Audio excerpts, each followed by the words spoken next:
Today, I want to share a little bit about my series, Illuminate the World. Over the past few months, I've been asked by many people about the story behind Illuminate the World. And it's actually a very cool story. So I thought I would take a few minutes and I would share that story with you today.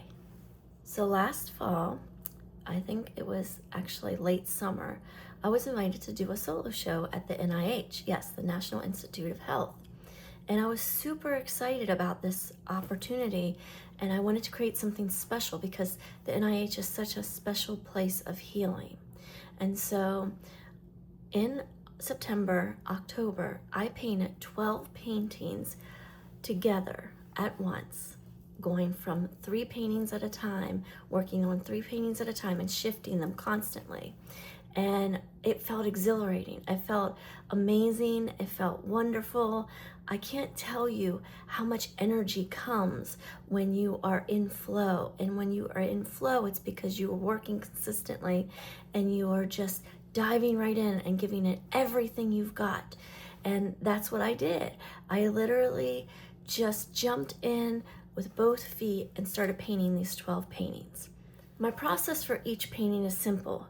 What I do is I begin by taking the painting and I mark on it first. And so I used these Inktense blocks that were really cool, and I created marks across the canvases as they were lined up. Then I sprayed it with water, and then I started to create more layers of paint onto it, more layers of history onto it with paint, I should say.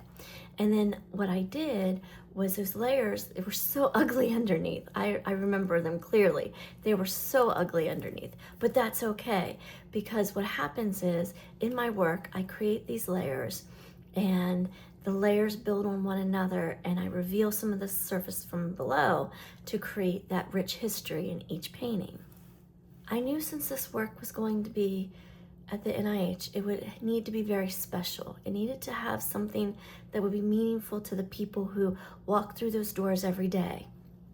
And so what I did was I started thinking about how can I create a series that really exemplifies light, love, wonder, joy, and connection. And as I was processing these thoughts and I was working on the paintings, and they develop slowly over time. It's not right away. Like, I don't get an idea and just paint that thing. I let these paintings evolve naturally. And so while I was letting these evolve slowly and patiently, what happens is some themes kept coming up in my mind. One was about values and the value of how do we show up in the world? How do we value one another? How do we care for one another? That's very important to me. The next thing was that I wanted to show is I wanted to create a way to bridge the world, bridge our community, because through the NIH, so many people walk through those doors, different backgrounds, different histories, different cultures, different languages. We all come from different places. And what I wanted to do with this series is create a bridge that no matter what language you spoke, you could see and feel a message in each and every work. I also wanted the work to be about empathy and connection. How do we come together as humans and show up for one another? But also, how do we walk through the world ourselves? So that was a big part of my message that I wanted to convey. And one day I was working in the studio, and I was listening to a song by Afrojack and Aloe Blacc, who Aloe Blacc is one of my all-time favorite artists. And the song was called In My World. And there's a line in this song that says, basically, in my world, it doesn't matter where we come from. It doesn't matter the color of our skin. In my world, we are all special. We are all unique. We are beautiful together. We are stronger together because of who we are. And that just really resonated with me. And I was like, what if, seriously, what if no matter what language we speak, we understood each other? And that was the aha moment, to take the titles and make each one become a value, a moment, something about humanity, something about our character and who we are, and take that and put it in another language. And so each of the 12 paintings ended up having 12 different names with different languages.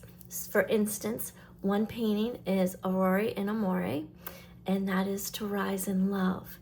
And that is just, it's beautiful when you look at it and then you read the title and you're like, wow, like that's powerful.